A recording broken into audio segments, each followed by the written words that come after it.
अस्सलाम वालेकुम स्टूडेंट्स। बच्चे, आज का जो टॉपिक हम पढ़ने जा रहे हैं वो हमारे पास है chemistry of phenol.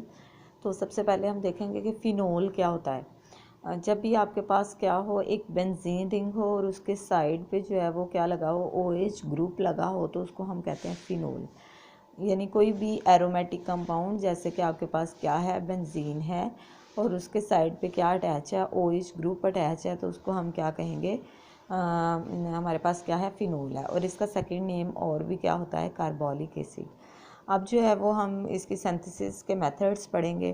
First method है सिंथेसिस ऑफ फिनोल के लिए फ्रॉम क्लोरोबेंजीन, यानी क्लोरोबेंजीन से फ़िनोल किस तरह बनाया जा सकता है। ये डाउज मेथड भी हम इसको कहते हैं। ये एक साइंटिस्ट थे जिन्होंने प्रिपेयर किया, इस वजह से उनके नेम से ही ये कहा जाता है। आपके पास क्या है, क्लोरोबेंजीन है और उसका बच्चे रिएक्शन हो रहा है किसके साथ, सोडियम हाइड्रोक्साइड के साथ। प्रेशर जो है वो कितना अप्लाई किया जाता है, 150 एटमॉस्फेयर अप्लाई किया जाता है। होगा क्या कि यहाँ से ये वाली हाइड्रोजन और क्लोरीन आपस में रिएक्ट करेंगे और क्या बना देंगे, हाइड्रोजन क्लोराइड। और ये जो ONA रह गया है, वो जहाँ से क्लोरीन निकली वहाँ पे क्या लग जाएगा, ONA लग जाएगा, यानी फिनॉक्सी बेंजीन आपके पास बन गई है, या आप सोडियम फिनॉक्साइड भी कह सकते हैं इसको।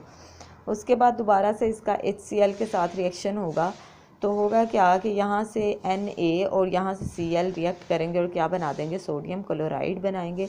और ये वाली जो हाइड्रोजन है ये दोबारा से कहाँ चली जाएगी, जहाँ से सोडियम रिमूव होगा और आपके पास क्या बन जाएगी, फिनोल बन जाएगी। सेकंड मेथड जो है वो आपके पास है from sodium salt of benzene sulphonic acid. Benzene sulphonic acid का सोडियम साल्ट, के देखिए sodium salt of benzene sulphonic acid, ठीक है।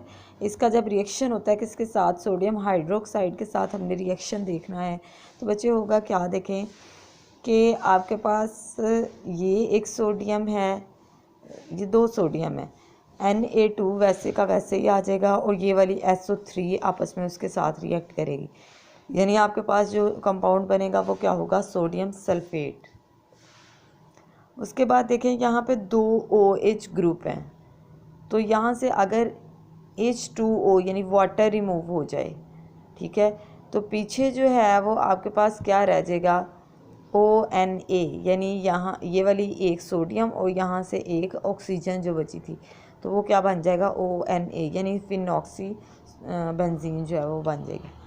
अब यही जो फिनॉक्सी बेंजीन है, इसका दोबारा से रिएक्शन होगा किसके साथ, हाइड्रोजन क्लोराइड के साथ। यहाँ से सोडियम और क्लोरीन आपस में रिएक्ट करेंगे और क्या बना देंगे, सोडियम क्लोराइड। और H जो है वो किसकी जगह पे चला जाएगा, सोडियम की जगह पे, तो ये क्या बन जाएगा, फिनोल या हाइड्रोक्सी बेंजीन भी आप कह सकते हैं। उसके बाद हम रिएक्शंस देखेंगे फिनोल के। रिएक्शंस जो हैं वो आप दो टाइप्स के देखेंगे यहाँ पे, एक है ड्यू टू हाइड्रोक्सल ग्रुप और दूसरे है due to benzene ring. First है आपके पास ड्यू टू हाइड्रोक्सल ग्रुप। तो बच्चे इसमें फर्स्ट मेथड जो है वो देखें क्या लिखा है, साल्ट फार्मेशन।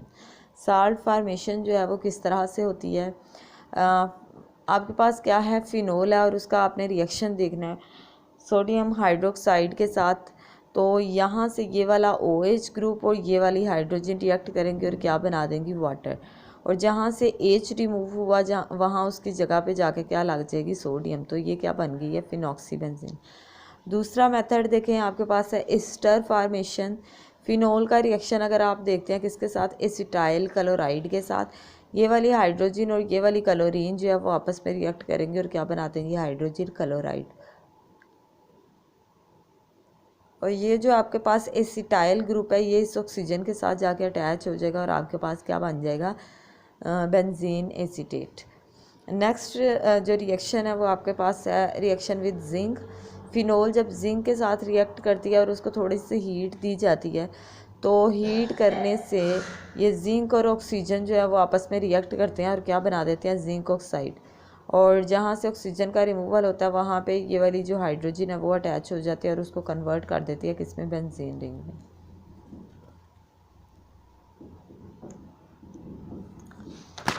नेक्स्ट है reaction of phenol due to benzene ring. Benzene ring की वजह से जो रिएक्शंस हैं फिनोल के, सपोज करें आपके पास ये क्या है, फिनोल। फिनोल का जब नाइट्रिक एसिड के साथ यानी नाइट्रेशन उसकी करवाई जाती है, ये देखें लिखा है HNO3, ठीक है। जब नाइट्रेशन करवाई जाती है और टेम्परेचर प्रोवाइड किया जाता है तकरीबन 25 डिग्री सेंटीग्रेड, और जो कैटलिस्ट यूज़ किया जाता है वो मोस्टली आपके पास क्या है, सल्फ्यूरिक एसिड यूज़ किया जाता है इस रिएक्शन के ड्यूरिंग। तो बच्चे होता किस तरह से है कि ये जो हाइड्रोक्सल ग्रुप है ये इनकमिंग इलेक्ट्रोफाइल को हमेशा आर्दो और पैरा पोजीशन पे अटैच करवाता है। तो ये NO2 आर्दो पोजीशन पे अटैच होगा और पैरा पोजीशन पे अटैच होगा। अब यहाँ पे आपके पास OH ग्रुप कितने हैं, 2 बच गए हैं। तो आर्दो पोजीशन पे भी जब जाके अटैच होगा तो यहाँ से हाइड्रोजन रिमूव होगी, वो वाली हाइड्रोजन और हाइड्रोक्सल ग्रुप मिलके क्या बनाएंगे, वाटर मॉलिक्यूल। और जब पैरा पोजीशन पे भी जाके अटैच होगा तो यहाँ से भी हाइड्रोजन रिमूव होगी और ये वाला OH ग्रुप तो क्या बनाएंगे, वाटर मॉलिक्यूल बन जाएगा। अब नेक्स्ट है कि फिनोल का रिएक्शन अगर nitric acid 3 molecules nitric acid के यूज़ किए जाएँ तो क्या होगा, आर्दो पैरा पोजीशन पे अटैच होता है, यहाँ पे आर्दो पोजीशन पे, पैरा पे और आर्दो पे अटैच होगा। तो तीनों से क्या रिमूव होगी, 3 हाइड्रोजन और यहाँ से जो है वो OH ग्रुप मिलेंगे तो क्या बना देंगे, 3 वाटर मॉलिक्यूल। NO2 जब आर्दो पैरा और आर्दो पोजीशन पे जाके अटैच होगा तो आप इसका स्पेसिफिक नेम जो है वो क्या है, पिक्रिक एसिड है, और वैसे इसका नेम है 2,4,6 ट्राई नाइट्रोफिनोल। देखें ये फर्स्ट पोजीशन अगर तो सेकंड पे क्या अटैच है, नाइट्रो ग्रुप है, 3 और 4 पे भी नाइट्रो है, 5th को छोड़ा 6 पे भी नाइट्रो है। तो 2, 4, 6 और 3 दफ़ा है तो ट्राई, और कौन सा ग्रुप है, नाइट्रो, और दरमियान में जो आपके पास फंक्शनल ग्रुप है वो क्या है, फिनोल। तो हम इसको पिक्रिक एसिड भी कहते हैं। सेकेंड मेथड है आपके पास सल्फोनेशन। फिनोल की जो है वो सल्फोनेशन करवाई जाती है।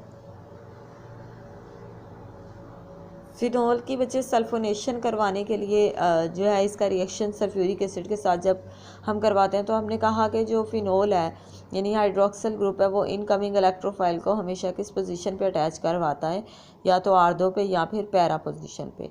तो यहाँ से जो आपके पास है OH ग्रुप बचेगा और जहाँ पे जाके SO3H ग्रुप ने लगना है वहाँ से हाइड्रोजन रिमूव होगी और क्या बना देगी, वाटर। तो आर्दो पोजीशन पे अटैच होगा और दूसरा कहाँ पे अटैच होगा, पैरा पोजीशन पे। तो 2 हाइड्रोजन रिमूव होंगे और 2 ही यहाँ से हाइड्रोक्सल ग्रुप रिएक्ट करेंगे और क्या बना देंगे, वाटर बना देंगे। उसके बाद आपके पास है हैलोजिनेशन। फिनोल की जब हैलोजिनेशन की जाती है तो आपके पास कितने बरोमीन है, टोटल 6 बरोमीन है, और जिस पोजीशन पे जाके जो है वो बरोमीन लगेगा वहाँ से हाइड्रोजन रिमूव होगी। 3 हाइड्रोजन और 3 बरोमीन रिएक्ट कर लेंगे और क्या बना देंगे, हाइड्रोजन बरोमाइड। जो 3 बरोमीन रह जाएंगे वो आर्दो, पैरा और आर्दो पोजीशन पे जाके अटैच हो जाएंगे। उसके बाद है हाइड्रोजिनेशन। हाइड्रोजिनेशन यानी एडिशन ऑफ हाइड्रोजन किया जाता है। ये आपके पास क्या है, फिनोल है। फिनोल की हाइड्रोजिनेशन करनी है यानी हमने किसकी एडिशन करनी है, हाइड्रोजन की। तो जब हर जो कार्बन है उस पर एक एक हाइड्रोजन जाके अटैच होती जाएगी तो सारे के सारे डबल बॉन्ड जो है वो किस में कन्वर्ट हो जाएंगे, सिंगल बॉन्ड में कन्वर्ट हो जाएंगे। तो इसको हम क्या कहते हैं, साइक्लोहेक्सानोल। नेक्स्ट जो रिएक्शन है फॉर्मेल्डिहाइड का विद फिनोल। फिनोल के साथ जब फॉर्मेल्डिहाइड रिएक्ट करती है तो ये रिएक्शन जो है वो डाइल्यूट बेस की मौजूदगी में होता है। तो चूँकि हमने ये कहा कि हमेशा जो हमारे पास फिनोल है वो इनकमिंग इलेक्ट्रोफाइल को आर्दो पोजीशन पे अटैच करवाता है या फिर पैरा पोजीशन पे अटैच करवाता है। तो हमारे पास CHOH ग्रुप पहले से मौजूद है। अगर आर्दो पोजीशन पे अटैच हो तो यहाँ से भी एक हाइड्रोजन रिमूव हो जाएगी और आपके पास बन जाएगा CH2OH। तो CH2OH आर्दो पोजीशन पे लगेगा या फिर किस पोजीशन पे लगेगा, पैरा पोजीशन पे लगेगा। तो अगर हम कहते हैं कि इसका मैकेनिज़्म किस तरह से होता है तो हम कहते हैं कि जब फिनोल जो है वो फॉर्मेल्डिहाइड के साथ किसकी मौजूदगी में रिएक्ट करती है, सोडियम हाइड्रोक्साइड की मौजूदगी में रिएक्ट करती है।